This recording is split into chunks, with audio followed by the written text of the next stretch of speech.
Edhe kryeministri dhe BDI njoftojnë ndërkombëtarët për protestën e djeshme të studentëve.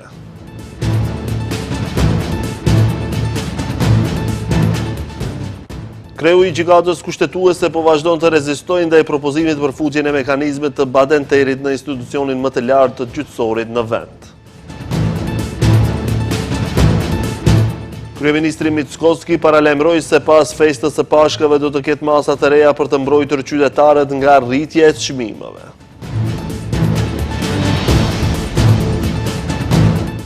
Dekani i Fakultetit Juridik të Universitetit Nën Tereza kundërshton ligjin e arsimit të lartë, kërkon të ulet pushteti i Ministrisë të Arsimit në kurrizë të autonomisë së universiteteve.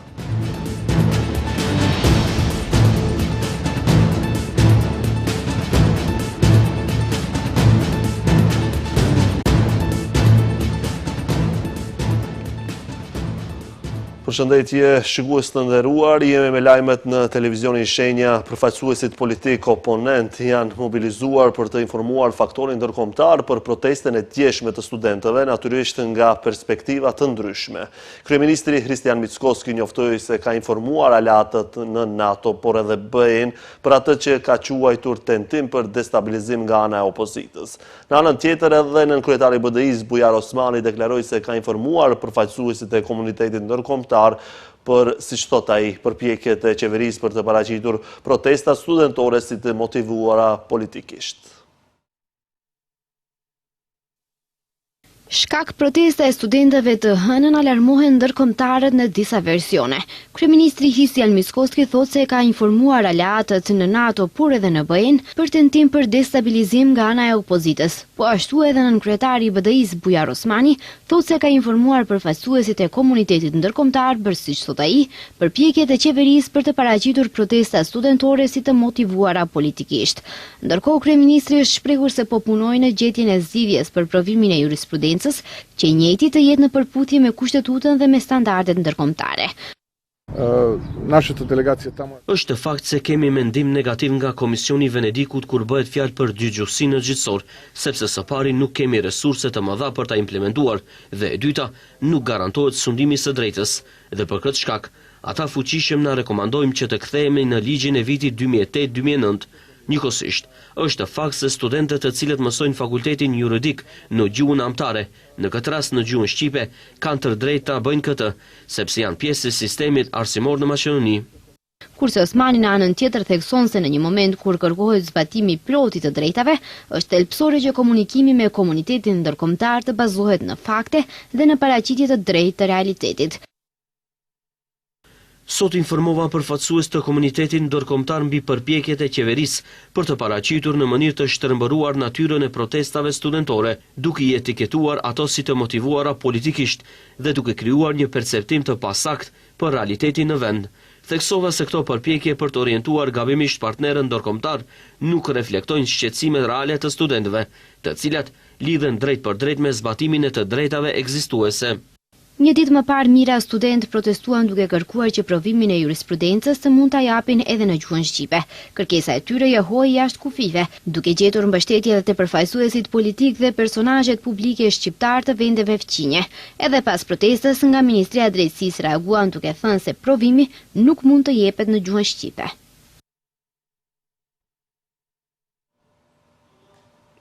Nënkryetari ALSDM-s Jovanka Trenčevska vlerëson se duhet të gjendet zgjidhje për kërkesën e studentëve që të mund provimin e jurisprudencës ta japin edhe në gjuhën shqipe.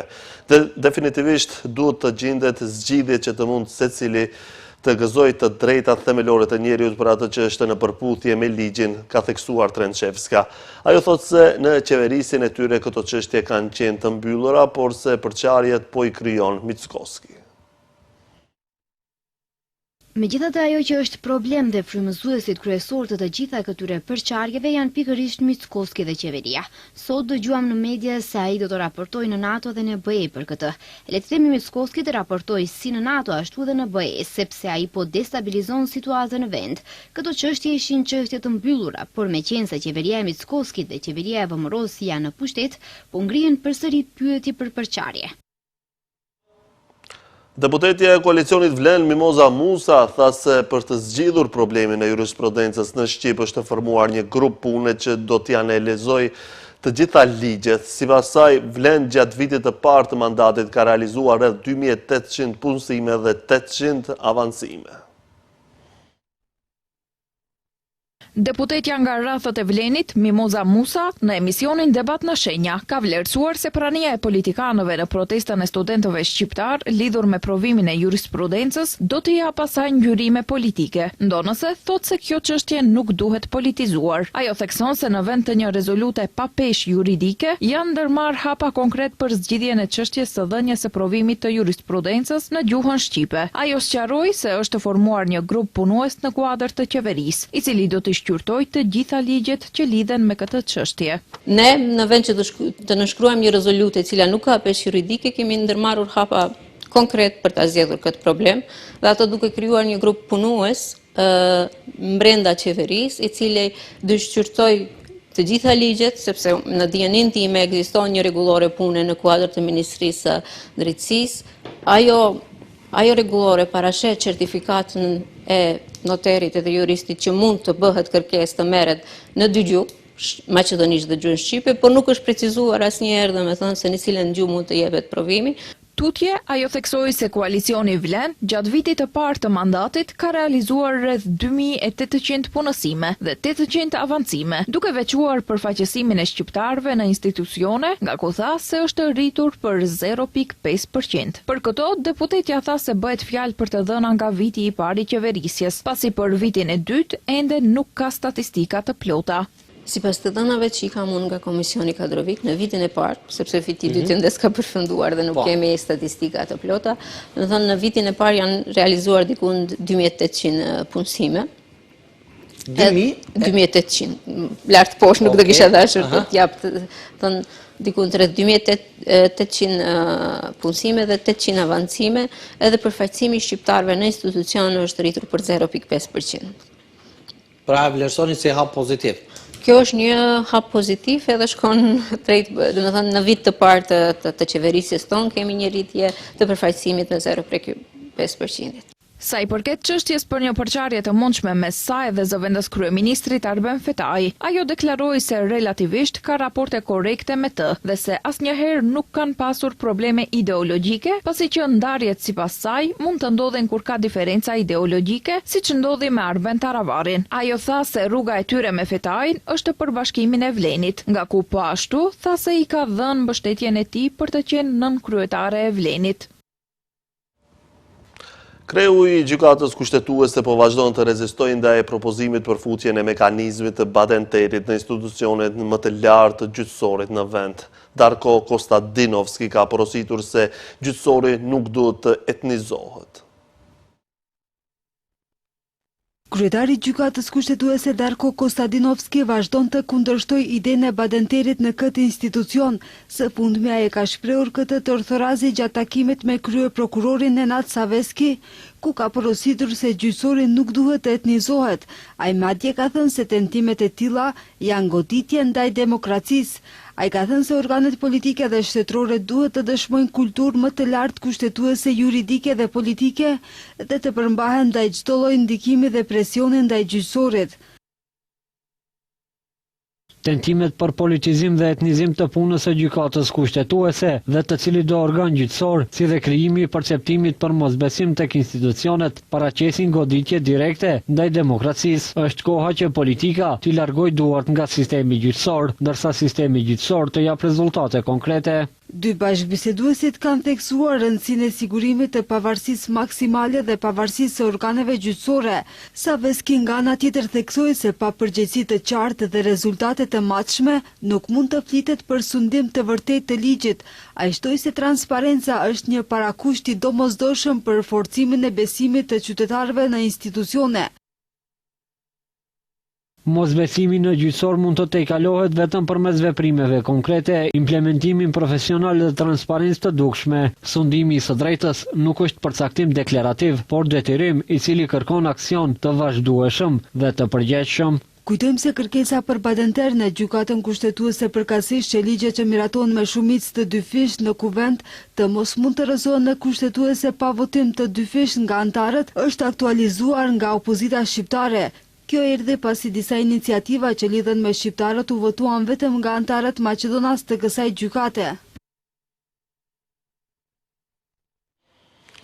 Krerët e koalicionit Vlen kanë ritheksuar gatishmërinë për të shkrirë në një subjekt të vetëm politik. Kryetari i Lëvizjes Besa, Bilal Kasami, ka njoftuar se grupi i punës është duke punuar edhe është në përgatitje të programit të platformës dhe të statutit të partisë. Kongresi i partisë parë pritet të mbahet me 9 maj.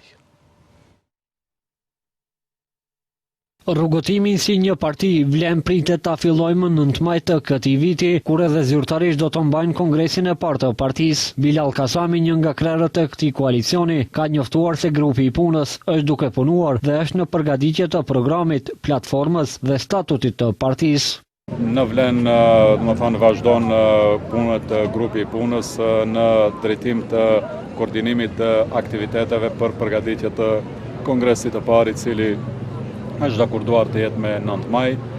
Në këtë fazë grupi i punës punon në drejtim të përgatitjes së programit, platformës dhe të statutit të partisë, ku do të jenë të përcaktuara të gjitha parimet bazë të funksionimit të Vlenit në periudhën. Mes tjerash, Kasami ka njoftuar se brenda Vlen është vendosur që partia të ketë 2 kryetar, 9 kryetar, sekretar gjeneral, por edhe organe të tjera. Ajo që ne kemi thënë edhe më herët dhe nuk besoj risi, dakordimi fillestar është që Vlen të funksionojë me 2 bashkëkryetar, të ketë 2 nënkryetar, të ketë sekretar gjeneral dhe sigurisht pastaj edhe organe tjera siç janë sekretariatet. Të gjitha partitë politike pjesë e koalicionit Vlen kanë ndërmarrë veprime konkrete për shkrirjen në një subjekt, duke shkrirë organet e partive autonome, duke autorizuar krerët e partive në fjalë për të vazhduar bisedimet për bashkim në një subjekt të vetëm. Pas festës së Pashkëve pritet që të ketë masa të reja që synojnë grupe të caktuara të qytetarëve dhe produkte të caktuara. Kryeministri Kristian Mickoski sqaroi se do të kombinoheshin edhe me uljen e tatimit të vlerës së shtuar, por edhe me kufizimin e marzhës së fitimit. Kryeministri Kristian Mickoski paralajmëroi masat e reja ekonomike pas festës së Pashkëve. Siç bëri media ai, masat e reja fokusohen tek një kategori e veçantë të qytetarëve dhe në produktet ushqimore, gjëjesisht uljen e TVSH-s dhe marzhës. Masat e ardhshme do të ishin të targetuara për grupe të caktuara qytetarëve dhe produkte të caktuara. Flas këtu parasgjithësh për produktet ushqimore bazë. Ato masa do të kombinoheshin edhe me uljen e vlerës së shtuar, por edhe me kufizimin e marzhës së fitimit. Në këtë drejtim do të ishin masat.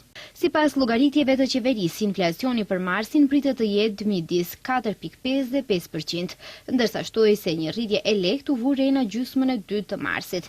Nga LSDM kritikojnë pushtetin se kanë marrë masa të vonuara, se nuk i kanë pranuar të gjitha propozimet e tyre dhe faturën po e paguajnë qytetarët.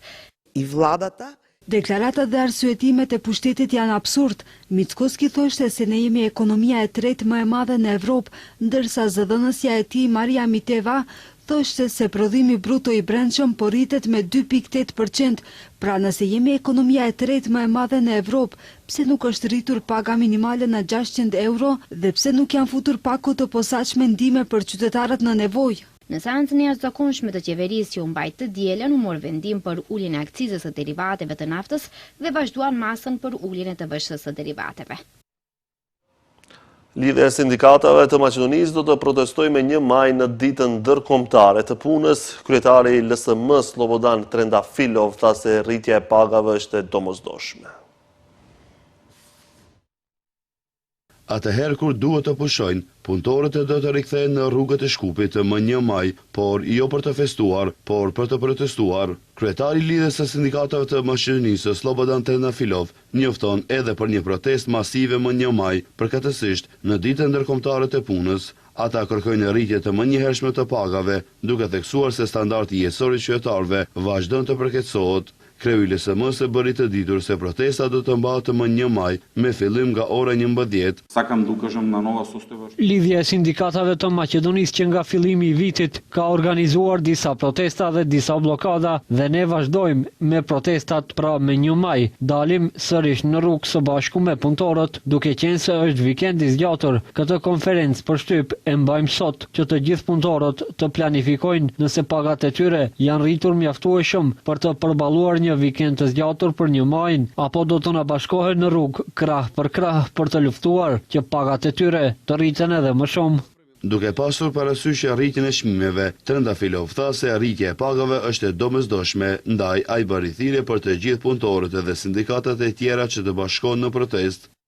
Antarët e lidhjes së sindikatave të Maqedonisë, respektivisht udhëheqësit, familjet e tyre dhe njerëzit që luftojnë për rritjen e pagave të punëtorëve do të jenë në rrugë më 1 maj dhe për këtë arsye i ftojmë të gjithë punëtorët, madje edhe të gjithë sindikatat e vërteta që më 1 maj në vend të koktejleve të shtrejta në hotele dhe restorante luksoze të organizojnë protesta të 1 majit ku do të tregojnë se pagat në Maqedoni janë të ulta.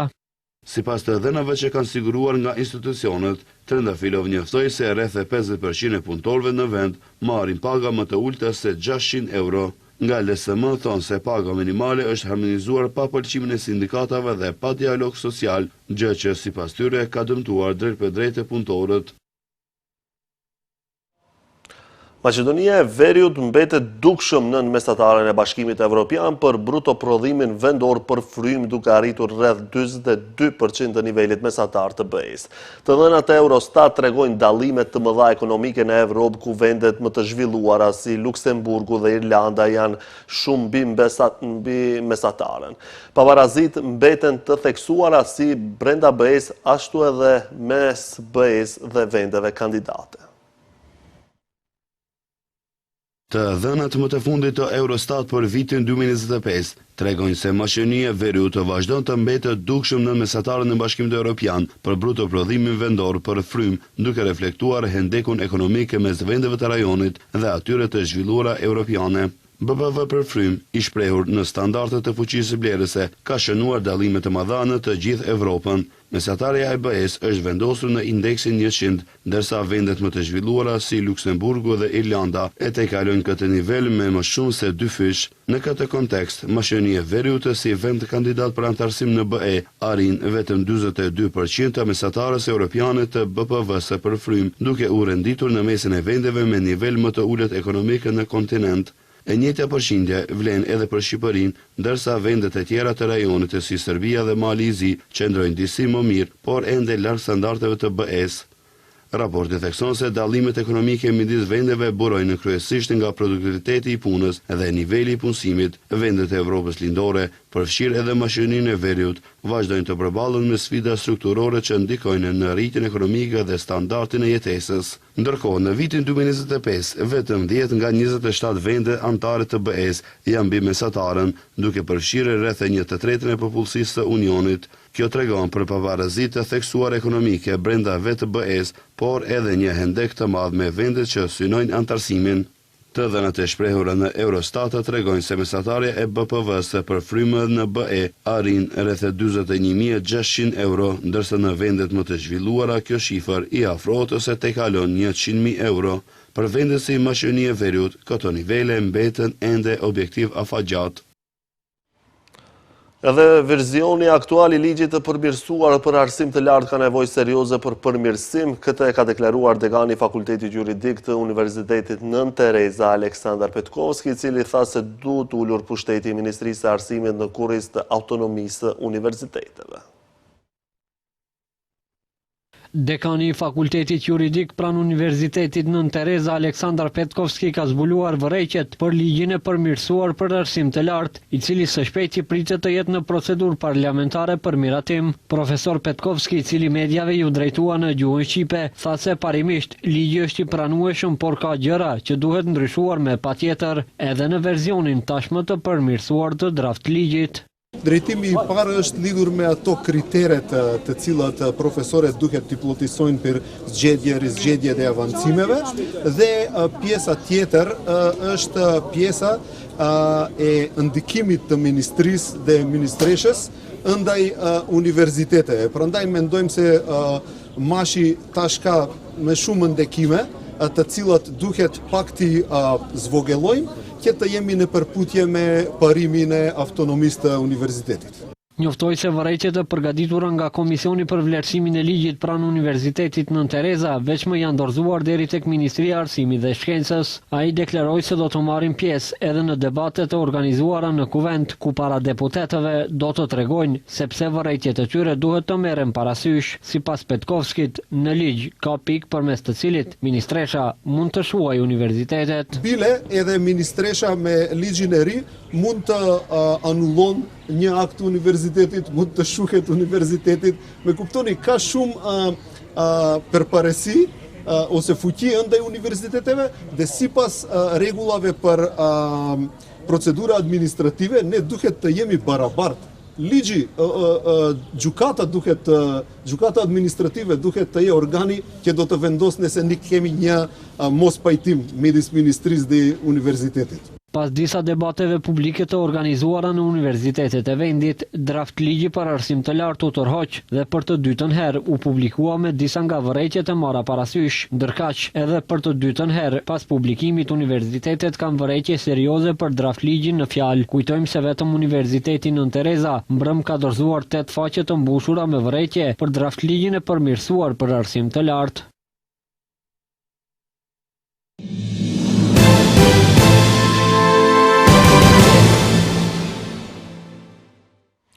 Ministri i Mbrojtësimi i Turqisë Mustafa Çiftçi njoftoi se 3 persona që hynë në përplasje të armatosur me policinë para blloqeve të Yapi Kredi Plaza në Stamboll janë neutralizuar, ndërsa në përplasje janë plagosur let 2 polic. Në Stamboll, 3 persona që hynë në përplasje të armatosur me policët tanë në detyrë para blloqeve janë neutralizuar. Në përplasje 2 policët tanë heroik janë plagosur let. Është identifikuar identiteti terroristëve. Është konstatuar se ata kanë ardhur në Stamboll me një automjet me qira nga Izmiri. Njëri prej tyre ka lidhje me një organizat që keqpërdor fe, ndërsa nga 2 terroristët që janë vëllezër, njëri ka vepër penale për narkotik, ka thënë Çiftçi në një deklarat në llogarinë e tij në rrjetet sociale.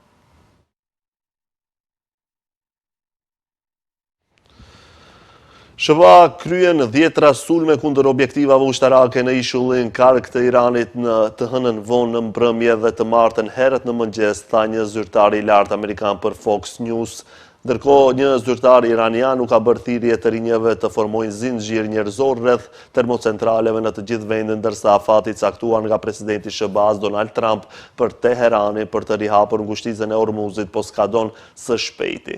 U bëj thirrje të gjithë të rinjeve, figurave kulturore dhe artistike, atletëve dhe kampionëve të marrin pjesë në fushatën kombëtare zinxhiri njerëzor për një të ardhme të ndritur për të rinjët iranian, tha Ali Reza Rahimi, zëvendës ministri i sportit dhe rinisë në platformën e kompanisë amerikane të mediave sociale X. Rahimi tha se pjesëmarrësit pritet të mblidhen të martën orën 14 para stacioneve të gjenerimit të energjisë në të gjithë vendin. Ne do të qëndrojmë krah për krah për të thënë se sulmi ndaj infrastrukturës publike është një krim lufte, ka shtuar ai. Thirrja erdhi pasi Trump kërcënoi të bombardonte stacionet e energjisë dhe urat në të gjithë Iranin nëse Teherani nuk do të rihapte ngushticën e Ormuzit dhe nuk do të arrinte një marrëveshje deri të martën në mbrëmje në orën 20 sipas orës së SHBA-s.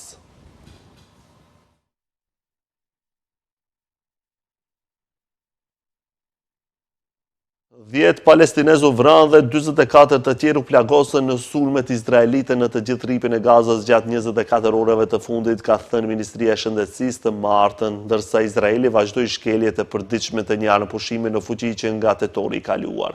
Në një deklarat, Ministria tha se viktimat e reja e quan numrin e përgjithshëm të vdekurve që nga tetori i vitit 2023 në 73.312, ndërsa 172.134 të tjerë janë plaguar plagosur. Ministria tha se një numër viktimash mbeten të bllokuara në rrënoje ose të shtrira në rrugë pasi ekipet e ambulancës dhe mbrojtjes civile nuk janë në gjendje të arrijnë ata. Sipas Ministrisë së Shëndetësisë të Gazës, të paktën 733 palestinezë janë vrarë dhe 2034 të tjerë janë plagosur në sulmet izraelite që nga armëpushimi. Marrëveshja kishte për qëllim të jepte fund një ofenzive 2 vjeçare izraelite në Gaza, e cila ka shkatruar 90% të infrastrukturës civile në enklav. OKB-ja vlerëson kostën e rindartimit rreth 70 miliard dollar.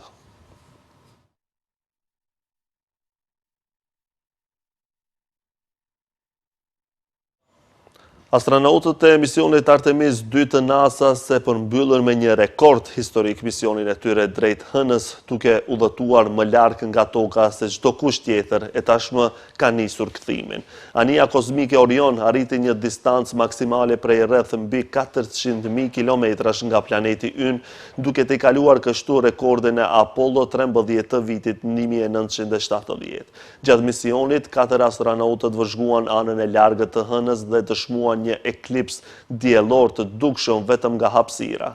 Orion gjithashtu realizoi afrimin më të afërt me hënën, duke kaluar vetëm 4067 milje mbi sipërfaqe përpara se të fillonte reaktorën e kthimit. Presidenti amerikan Donald Trump foli drejt për drejt me ekuipazhin, duke lavdëruar misionin dhe planet për eksplorime të mëtejshme.